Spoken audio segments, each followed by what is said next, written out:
एक और जो प्रोडक्शन टेक्निक हम फॉलो करते हैं और जो most of the organisations follow करती हैं, बल्कि अगर मैं एनालिसिस करूं तो मैं ये कहूं कि ज़्यादातर ऑर्गेनाइजेशंस दुनिया में यही वाला फॉलो करती हैं।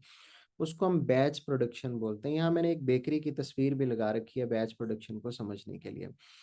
बैच प्रोडक्शन में हम क्या करते हैं, हम सिमिलर आइटम्स प्रोड्यूस करते हैं टुगेदर। और जैसा कि बेकरी एक तरह के बिस्किट, फिर दूसरी तरह के, फिर जो कि सिमिलर होते हैं और वो सब एक प्रोडक्शन प्रोसेस से गुजरते हैं। ये जो बिस्किट्स इनकी हम बात कर रहे हैं, दे इनके डिफरेंट, अगर हम प्रोसेसेस की, प्रोडक्शन स्टेप्स की बात करें तो हम कहेंगे एक प्रोडक्शन स्टेप वो है जिसमें जो मटेरियल है उसकी मिक्सिंग की जाती है। दूसरा वो है जिसमें उसको शेप दिया जाता है। तीसरा वो है जिसमें हीट किया जाता है ताकि वो ओवन में उनको, ताकि वो मैन्युफैक्चर हो सके। और चौथा उनको पैक किया जाता है।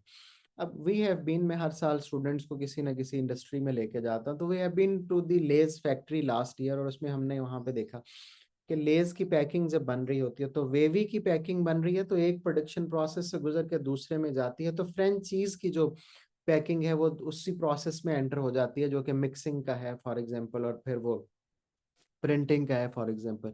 तो इस तरह बैचेस में चीजें बनती रहती हैं। शूज मैन्युफैक्चरिंग भी यही करते हैं। ब्राउन शूज का बैच बनता है, फिर ब्लैक शूज का बैच बनता है, फिर किसी और कलर का बैच बनता है।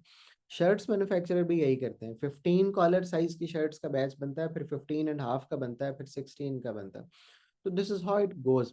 मैंने आपको बताया कि ज्यादातर जो प्रोडक्शन प्रोसेसेस दुनिया में हैं वो बैच प्रोडक्शन पे ही होते हैं। इसमें हम अपने इक्विपमेंट को रेगुलरली यूज़ करते हैं। हम एक से ज़्यादा चीज़ें बना लेते हैं। तो हमने यहाँ पे लिखा groups are the groups of the same products are produce in batches, जैसे कि थाउजेंड थाउजेंड करके चीज़ें बन रही होंगी। बैच प्रोडक्शन के एडवांटेजेस हमें क्या मिलेंगे? सबसे पहले तो वर्कर्स स्पेशलाइज करेंगे।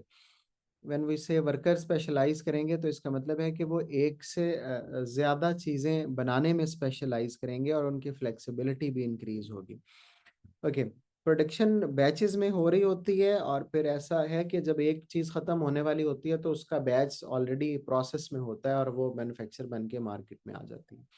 कस्टमर्स को वैरायटी भी रिलेटिवली ज़रा ज़्यादा मिलती है।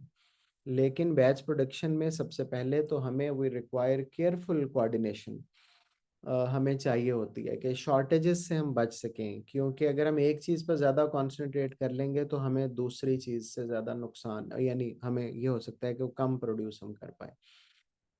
फिर हमें बैच प्रोडक्शन में हमेशा अपने पास स्टॉक कीप करना पड़ता है, रॉ मटेरियल्स कीप करने पड़ते हैं, वर्क इन प्रोसेस कीप करना पड़ता है। क्योंकि अब जिस प्रोडक्शन स्टेजेस से जब चीज़ें गुजर रही होती हैं तो ज़ाहिर है वो हमें अपने पास सेव करके रखनी पड़ती हैं। और रॉ मटेरियल तो नेसेसरीली रखना पड़ता है, जिसकी वजह से हमारे पैसे टाई अप रहते हैं, हमारी मनी इज़ टाइड अप। और फिर अ, हम जो प्रोडक्ट को स्टोर करने के लिए वेयर हाउस भी चाहिए होता है। बच्चों एक बात और आपने याद रखनी है, बैच प्रोडक्शन में इन्वेंट्री का वेस्टेजेस भी काफ़ी ज़्यादा होता है। This what practically we have seen in the Lay's factory again. जब एक वेवी की जो प्रोडक्शन है उसकी पैकिंग की वो क्लोज होती थी, तो materials that are in the machine, वो कलर कॉम्बिनेशन ज़ाहिर है वेवी के डिफरेंट हैं जो हमने बना के रखे हुए हैं, वो वेस्ट हो जाते हैं। We wash that machine for the next process, जो कि अगली टाइप ऑफ, क्योंकि उसका कलर कॉम्बिनेशन फ़र्क है जो भी हमने बनानी है, तो उसकी वजह से मटेरियल्स की वेस्ट। इस तरह जो प्लास्टिक की रैपिंग उसके अंदर रह जाती थी वो भी वेस्ट हो जाती थी। ऑल्दो ऑर्गेनाइजेशंस उसको कोशिश करती हैं काफ़ी मिनिमाइज करने की, लेकिन प्रैक्टिकली वो कोई इतना पॉसिबल नहीं हो पाता कि उसको वो करें। तीसरी जो प्रोडक्शन टेक्निक है उस पर बात करते हैं।